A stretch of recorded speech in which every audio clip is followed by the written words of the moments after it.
जिस प्रकार से खबरें आ रही हैं कि पाकिस्तान में पिछली रात को भारत पर 26 स्थानों पर ड्रोन द्वारा आक्रमण किया और मुख्य निशाने थे सैन्य बेसेस, एयर बेसेस और कुछ रिहायशी इलाकों में भी जो है वो ड्रोन गए और कुछ जानमाल के नुकसान होने की खबरें भी आई।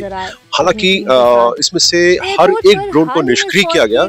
जो जानमाल की खबर वो आई, वो जो ड्रोन को निष्क्रिय किया गया वो एक जलता हुआ ड्रोन जो है नीचे गिरा और थोड़ा सा आग लग गई इसमें और उसमें थोड़ा सा जो है डैमेज हुआ। तो इसके बाद भारत ने पूर्ण नीति पर विश्वास किया, को एनालाइज किया और ये पाया कि पाकिस्तान जो है अपने सिविल एयरलाइनर्स की आड़ में ड्रोन ऑपरेशंस कर रहा है। यानी कि जब अगर वहाँ पर जो इंटरनेशनल एयर ट्रैफिक रूट्स हैं उस पर अगर सिविल ट्रैफिक रहता है और भारत उस पर आक्रमण करता है या उनको नुकसान पहुंचता है फ्लाइट्स को, तो निश्चित रूप से ये इंटरनेशनल मुद्दा हो जाएगा कि भारत ने सिविल एयरलाइनर पर आक्रमण किया और सिविल टारगेट्स बनाया।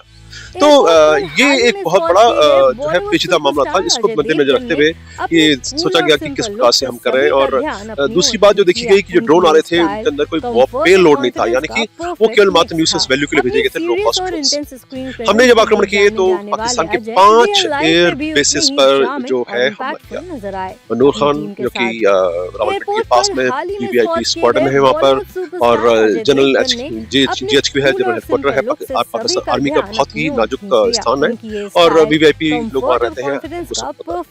उसके अलावा चकलाला की खबरें भी आ रही हैं। चकलाला में पुराना बेस है और पिछले बार जो अटैक किया गया था भारत पर तो चकलाला से ही उसकी शुरुआत हुई थी और कहा जा रहा है कि जो उनका ड्रोन का एक बहुत बड़ा जखीरा है वो चकलाला में है, उसको भी उन्होंने अभी पिछले 1 घंटे पहले की जो खबरें हैं उसमें बताया गया कि उसको निशाना बनाया गया। साथ में मुरीद, ये भी एयरफोर्स का बेस है, बहुत ही महत्वपूर्ण बेस है और यहाँ पर उनके अनमैन्ड कॉम्बैट एरिया व्हीकल्स के साथ साथ यूएवीज का भंडार था, जो कहा जा रहा है कि जो ड्रोन्स टर्की से आए थे अभी हाल ही में उनको निशाना बनाया गया और उम्मीद की जा रही है कि ये उनका पूरा जखीरा जो है वो समाप्त कर दिया गया। तीसरा बेस रहा रहीमिया खान, ये बहुत ही इंपॉर्टेंट है, यहाँ पर इंटरनेशनल एयरपोर्ट है और यहाँ पर बाकी जो दूसरे एसेट्स हैं वो भी काफी इंपॉर्टेंट है। और जहाँ तक मुरीद की बात मैं एक और बता दूं, वहाँ पर JF-17 जैसे जहाज भी है।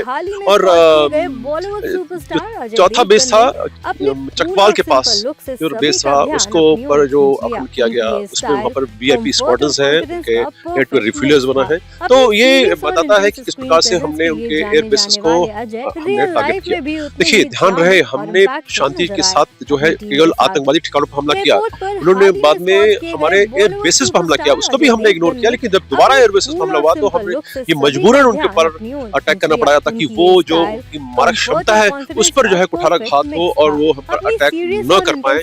तो इस ढंग से 5 महत्वपूर्ण एयर बेसिस पर हमला करके कहा एक तरह से उनके वायुसेना की रीढ़ की हड्डी पर जो है वो बहुत जबरदस्त चोट की है। कराची में भी जो है आक्रमण किए गए हैं, अभी खबरें वहां से छन छन के आ रही हैं। थोड़ा वक्त लगेगा कि क्या डैमेज हुआ है, पाकिस्तानी सेना का हमने क्या नुकसान पहुंचा है, लेकिन जिस प्रकार से हमने प्रभुत्व बना रखा है अपना हवा में, और बुरी बुरी प्रशंसा करनी होगी integrated air command and control centre की, जिसने की जितने भी ड्रोन आए पाकिस्तान से 400 और 600 के बीच में ये ड्रोन कहा जा रहा है आए हैं, उन सबको जो है डिटेक्ट किया और समय पहले जो है उनको जो है धराशायी किया। एक महत्वपूर्ण बात और ये भी कहा जा रहा है कि पाकिस्तान ने दिल्ली क्षेत्र को जो है निशाना बनाने का प्रयास किया, फतेह मिसाइल लॉन्च किया। फतेह मिसाइल को भी सिरसा के ऊपर जो है भारतीय एयर डिफेंस सिस्टम ने जो है समाप्त कर दिया, न्यूट्रलाइज कर दिया। और कुल मिलाकर जिस प्रकार से integrated air command and control centre ने जो परफॉर्मेंस दिखाई है उस पर किसी भी भारतीय को नाज होगा। चलते चलते उन सभी को मेरा सलूट जिन्होंने ब्लैकआउट को फॉलो किया, अपनी हरकतें, अपनी जो है जो मूवमेंट थे इधर उधर उसको रोका ताकि पाकिस्तानी सेना को किस प्रकार की मदद न मिले और हमें जो है क्षति जितनी कम हो उतनी कम संभव हो सके। धन्यवाद, जय Hind. Thanks for watching the video. If you like it, please press the like button, share your views in the comment section, and please subscribe to India News TV for more such updates.